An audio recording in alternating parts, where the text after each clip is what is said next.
ओम नमो भगवते वासुदेवाय नमः। नमस्कार दोस्तों, आपका अपने चैनल प्रियंकाज़ वे पर स्वागत है। मैं प्रियंका पांडे। दोस्तों, 2025 में सफला एकादशी का व्रत कब रखा जाएगा? जो पौष मास के कृष्ण पक्ष की सफला एकादशी का व्रत 15 दिसंबर को रखा जाएगा, जिसके जो नियम होते हैं वो 10वीं तिथि के नियम जो है वो 14 तारीख से यानी रविवार से प्रारंभ हो जाएगा। तो सफला एकादशी, साल में 24 एकादशी होती है, कृष्ण पक्ष और शुक्ल पक्ष की मिलाकर कुल 24 एकादशी साल में पड़ती है, जिसमें सफला एकादशी का यानी पौष महीने की जो सफला एकादशी है इसका बड़ा ही विशेष महत्व रहा है। तो इस दिन जो लोग भी एकादशी का व्रत करते हैं वो 10वीं तिथि से इसके नियम का पालन करने लगते हैं, यानी 10वीं तिथि के दिन से ही आप स्नान वगैरह करके साफ स्वच्छ वस्त्र धारण करिए और जो है सात्विक भोजन ग्रहण कीजिए। आपको जो है ब्रह्मचर्य का पालन करना चाहिए इस दिन से ही। उसके बाद जो है हम एकादशी के दिन सुबह सवेरे स्नान करके, देखिए इसकी पूजा एकादशी की आप जितनी सुबह कर सकते हैं उतना ही अच्छा होता है, उतना ही शुभ फल प्राप्त होता है। तो एकादशी की पूजा सुबह सवेरे ही कर लेनी चाहिए। तो एकादशी के दिन आप सुबह सवेरे उठकर स्नान कर लीजिए। अगर आपके घर के आसपास कहीं पर भी नदी सरोवर है तो आप, वैसे तो ठंडी का दिन है, आप स्नान कर लीजिए। अगर नहीं है तो आप अपने घर में, अगर आपका स्वास्थ्य अच्छा नहीं है तो अपने घर में आप जो है गर्म पानी से यानी गुनगुने पानी से थोड़ा सा गंगा जल मिलाकर मिश्रित जल से भी स्नान कर सकते हैं। वही फल आपको तब भी प्राप्त होगा।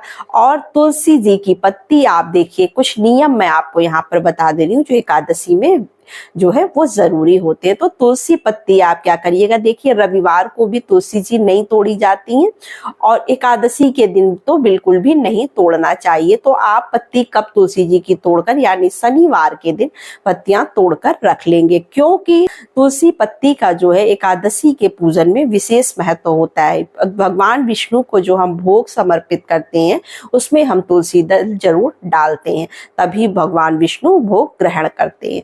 तो इन चीजों का आप विशेष ध्यान रखिएगा। उसके बाद एकादशी के दिन सुबह सवेरे स्नान करके आप एक स्वच्छ साफ चौकी लगा लीजिएगा। चाहे तो आप चौकी लगाकर पूजा करिए, चाहे तो आप इसकी पूजा अपने मंदिर में भी कर सकते हैं। विष्णु भगवान के किसी भी स्वरूप की आप पूजा कर सकते हैं। आपके पास विग्रह है तो विग्रह की, फोटो है तो फोटो की। अगर विष्णु भगवान जी नहीं है तो आप लड्डू गोपाल की पूजा भी कर सकते हैं, उन्हीं का स्वरूप लड्डू गोपाल जी भी हैं। तो आप इस तरह से जो है भगवान को स्नान वगैरह करा के, अगर आपके पास विग्रह है तो पंचामृत से स्नान कराइए उस दिन। उसके बाद हमें देखिए कलश की स्थापना अगर आप करना चाहते हैं, अगर सरल विधि से आप कर रहे हैं तो आप सरल विधि से पूजा कर लीजिए, सिर्फ स्नान वगैरह करा के फूल वगैरह समर्पित करके इस तरह से भी पूजा कर सकते हैं। अगर हम कलश की स्थापना करते हैं तो आप श्री कलश या फिर जो है दीप कलश की स्थापना कर सकते हैं। तो कलश बनाने के वीडियो बहुत से हम लोगों ने डाल रखे हैं, एक बार मैं फिर भी बता देती हूँ। कलश आप तांबे के लोटे में भी बना सकते हैं, स्टील में, पीतल में बना सकते हैं। गंगा जल डाल लीजिए, उसके बाद उसमें अपने घर का स्वच्छ जल भर लीजिए और कंठ पर मौली बांधकर स्वास्तिक बना लीजिए। उसके बाद उसमें 1 रुपए का सिक्का, हल्दी, चूंकि एकादशी के व्रत में जो है वो चावल वर्जित होता है, चावल का कहीं पर भी किसी भी रूप में प्रयोग नहीं किया जाता है, तो अक्षत हम नहीं डालेंगे। भले ही आप तिल डाल सकते हैं, थोड़ा सा तिल आप जो है डाल दीजिएगा। और उसके बाद जो है ऊपर चावल की कटोरी रखकर उसके ऊपर हम दीप प्रज्वलित कर देंगे। तो इस तरह से हम कलश की स्थापना करेंगे, आम के पल्लू लगा देंगे। आप चौकी पर पीला वस्त्र बिछा दीजिए, भगवान विष्णु को विराजमान कर लीजिए, फूलों का आसन दे दीजिए और उस दिन आप पीले चीजों का ही भोग लगाइए तो ज्यादा अच्छा होता है।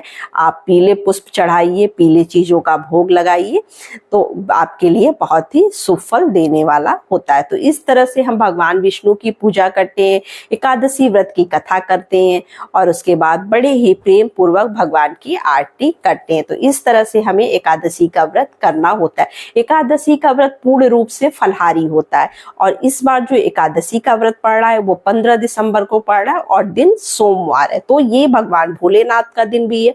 तो बहुत से लोग सोमवार का व्रत भी करते हैं, जैसे 16 सोमवार मानकर करते हैं या साप्ताहिक सोमवार व्रत वो हमेशा करते हैं।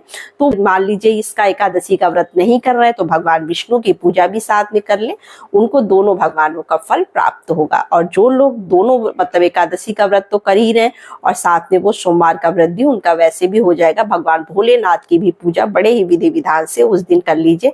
भोलेनाथ को जल वगैरह जरूर समर्पित कीजिए, क्योंकि एकादशी के दिन भोलेनाथ की पूजा भी करना बहुत ही शुभ फल देने वाला होता है। तो इस तरह से हमें एकादशी की पूजा करना है। पारण हमें जो है पूरा पूर्ण फलाहारी व्रत आपको रखना है। इसमें अनाज एकादशी के व्रत में नहीं खाया जाता है, तो पूर्ण फलाहारी व्रत रखेंगे। पारण जो है जो हम करेंगे वो 16 दिसंबर को हम पारण करेंगे। सुबह सवेरे आपको पारण का नियम कर लेना है। अगर आप यहाँ पारण के लिए तुरंत से सामग्री नहीं बन पाई है खाने की, तो आप जो है तुलसी दल और थोड़ा सा गंगा जल मुंह में रख के पारण का नियम कर सकते हैं। उसके बाद आप जो भी चाहिए जो आपके घर में बने उस समय, मतलब सुबह के समय लहसुन प्याज नहीं खाना चाहिए, सात्विक भोजन ही करिए। शाम से आपको जो करना है आप वो कर सकते हैं। उसी दिन जो है हम चौकी भी विसर्जित कर देते हैं। तो इस तरह से हमें एकादशी का व्रत करना है। इस तरह से हमें भगवान विष्णु की पूजा आराधना करनी है। चूंकि पौष का महीना है, ठंड बहुत ज्यादा है, इस समय ठंडक हर जगह बहुत पड़ रही है, तो आप देखिए दान भी कर सकते हैं। आप जो चाहिए कंबल, वूलन कपड़े या फिर जो है गुड़ वगैरह, जो भी कुछ आप देखिए अपनी यथाशक्ति तथा भक्ति अपने सामर्थ्य के अनुसार आप कुछ भी दान करना चाहते हैं तो दान भी कर सकते हैं। इसका भी आपको विशेष फल प्राप्त होगा। तो बस यही छोटी सी वीडियो थी, छोटी सी जानकारी थी। वीडियो अच्छी लगे तो चैनल को लाइक सब्सक्राइब जरूर करिए और इसी तरह से व्रत त्योहार से संबंधित वीडियो के लिए चैनल पर बने रहिए। तो नमस्ते फ्रेंड्स, हर हर महादेव।